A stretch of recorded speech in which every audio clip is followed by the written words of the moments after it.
ka-cheer! This is your energetic teacher na haggard pero pretty, Kalan Queen! For today's vlog, tayo ay maligo ng swimming pool, kaya hanggat may pera, gumala na ng gala, live life to the fullest, ika nga. So, alas 10 na pala kami nakarating sa aming destinasyon, kaya grabe, sobrang init, hindi na nakaka-pretty, nakaka-prito na, aga ko! Late ko na pala ito na voice over, last May 12 pa itong video na to. Birthday celebration ito sa aming apat na May celebrant. Pagkatapos magbayad ng entrance, i-exit na kaagad. Animal! Syempre, magpa-check ng dala naming bag sa guard. And tada! Nakapasok na kami sa loob ng resort. At ito na pala, nawawala kong kakambal. Andito lang pala sa Tierra Fontana 12 Waves Resort makikita.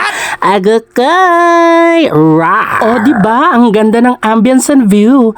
3 pool pala ang meron dito. May pambata, may pang-adult, at ang pinagmamalaki nilang 12 Waves Resort kada oras. Pagkarating namin sa cottage ay nag-prepare na para mag-ayos ng food, and of course, hindi mawawala ang pag-decorate ng cottage. Si Jowa pala at ang kapatid ko ang nag-decorate ng cottage gamit yung in-order ko online na mga birthday decoration. And tada! Tapos na ma-decorate na ng cottage. Kaya bago kumain ay nag-for the sing pa ang mga person ng happy birthday song at mag-blow ng candle sa cake ng sabay-sabay.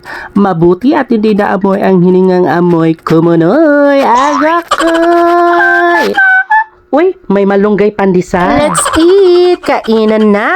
Atak na! For the lafang na mga cheese! Ang sarap ng pudang! Mabubusog ka talaga! Nahirapan na talaga itong lumangoy, ang butanding. Anima! Pagkatapos lumafang ay sugod na kaagad sa main pool nila kung saan ma-experience mo ang 12 waves na para talagang tsunami wave ang atake. O diba, sa halagang 240 ay sulit na sulit talaga ang experience sa pagligo mo. Dito, 3 pool ay pwedeng mapaliguan. Kung di ka marunong lumangoy ay nasa gedli-gedli lamang. Magtampisaw at magpictorial o kaya ay gumawa ng TikTok content. Naka-4 na beses pala ako nagpabalik-balik sa main pool at kaya sinulit talaga namin ng oras.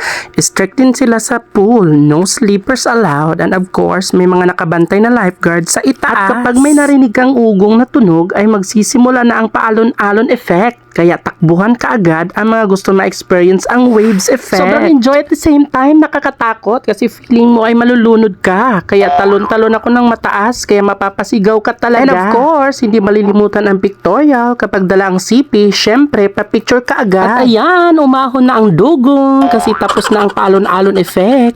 Kaya naglaro na lang siya bilang Serena ng ganda-gandahan. O tak, sino ka dyan? Si Jezebel o Pearly Shell? Sinulit talaga ang oras hanggang 5 PM. Hindi ko na na-videohan kasi lobat na ang CP ko pero sobrang enjoy at sobrang pagoda ang lola niyo. This is your Kalan Queen and see you on my next Kuda vlog.